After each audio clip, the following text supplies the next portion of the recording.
리튬과 코발트 등 6대 광물 원재료와 소재의 수입액 중 중국과 칠레 등 5개국이 차지하는 비중은 60%를 웃돕니다. 특히 중국산 수입 비율은 37%로 가장 높은 것으로 나타났습니다. 배터리 핵심 원료인 리튬은 80%에 육박하고 전기차 모터 등의 필수적인 히토류는 73%에 달합니다.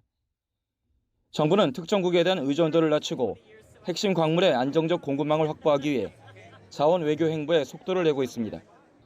몽골과 희소금속 협력센터 설립을 추진하고 있고 캐나다 측과의 핵심 광물 업무 협약 체결을 지원했습니다.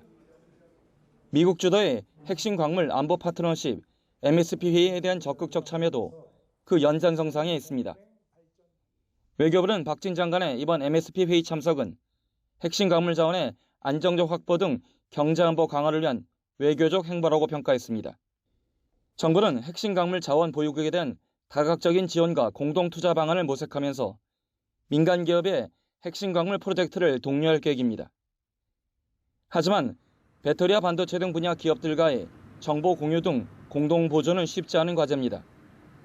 더욱이 핵심 광물 시장에서 지배적 위치에 있는 중국이 정부의 경제 안보 전략과 기업의 시장 논리 사이 틈새를 공략할 수 있다는 우려도 나옵니다. 그렇죠. 지금 현재로서는 힘에 의해서 미국이 하자고 하니까 하는 건데 실제로 그거를 구매하는 입장에서는, 그러니까 히토리가 필요한 나라 입장에서는 아마 중국이 개별적으로 각계격파식의 그런 관계를 만들어가지 않을까.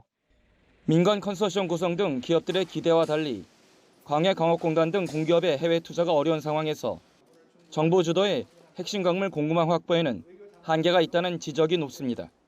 YTN 이교준입니다.